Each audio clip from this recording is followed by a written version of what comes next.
I woke up in like a tizzy from a nap yesterday, and it literally threw me off for about 2 hours. Yeah.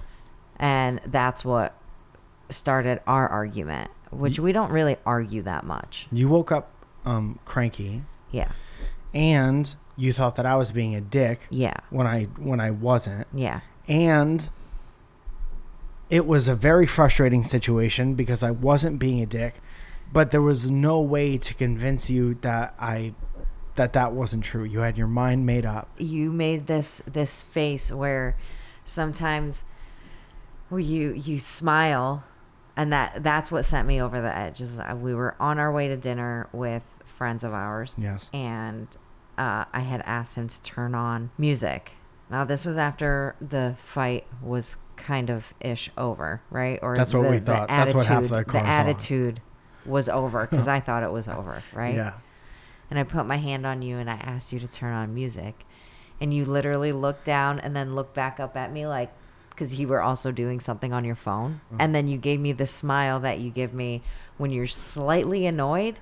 So it's like hard to tell when you're annoyed, but you're not, sure. But you are, but you're not. Sure. And sure, there was a little bit of annoyance there because I did have a bit of an attitude. But can I tell you where the smile actually came from? Because there is a perception of where the smile came from, mm-hmm. and then its original origins. Okay. I was under the impression, I'll give you a perfect example, that President Abraham Lincoln was born in the White House. And that's not the case.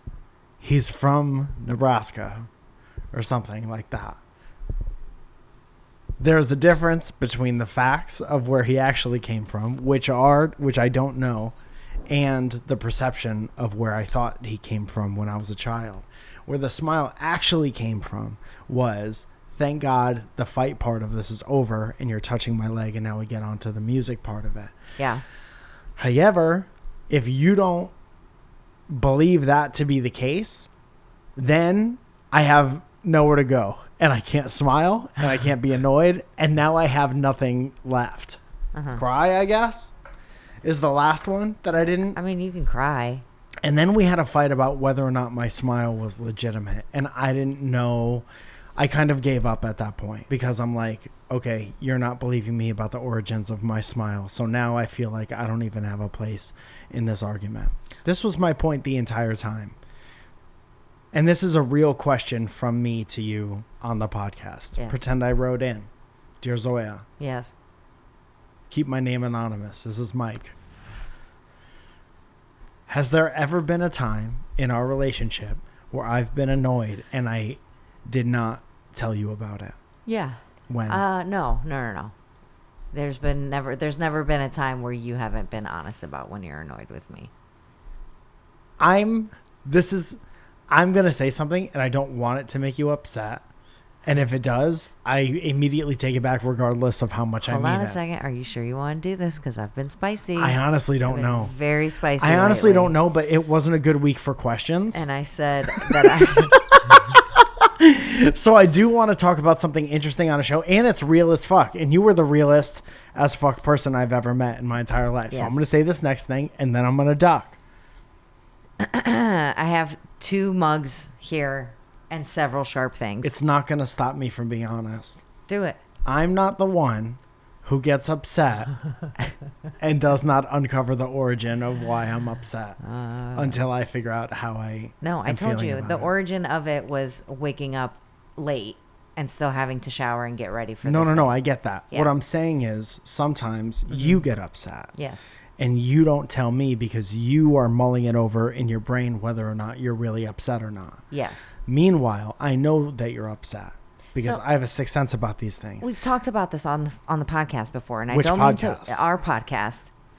And I haven't, and I believe that you know that I have to put things through the crazy meter, or Don't call it a crazy meter. Crazy People filter. are going to get upset. Okay? I Even don't if care. you're talking about yourself, I don't give a you shit. can't. I'm talking about myself. I don't care. This is my podcast. I don't fucking care. Cancel, probably. From what? Who knows? Too fucking bad. So I have to put things through my crazy filter, right? So it's, am I overreacting? is this something that is actually an issue or that needs to be brought up and an argument about it? Because everyone thinks that I'm so ready to like argue and be combative like all the time. Same. No one fucking likes it. No one likes it. No one likes to fight. No one likes the way they feel when they're fighting. No one appreciates. But if need be, I'm ready to go. No one is welcoming it, but neither of us are shying away from it. No, because sometimes you need to have those things every once in a while in order to grow in a relationship, right? Yeah. So you gotta eat garbage to get sick is what I say. Right. So there are times where you clearly know that I am annoyed. No, I'm not ready to talk about it. Give me a minute. And if it actually makes it through all of the questions that I have for myself and my crazy filter, then yeah, I will. So here's my thing. Here's how we're different. I don't have that kind of patience. So if I'm really annoyed, I will tell you exactly why I'm annoyed, and I'm not going to hide it from you. Marriage is about patience, my love. It's about having patience for one another. I don't really get how that applies to this situation. Do you, or are you just trying to throw me off? I'm just trying to throw you off. Oh, manipulative. Mike's dad does that. That biting my top lip with my bottom teeth is as much of a filtration system as you're going to get. The problem has to pass through my bottom teeth, and they're crooked, so sometimes it deflects.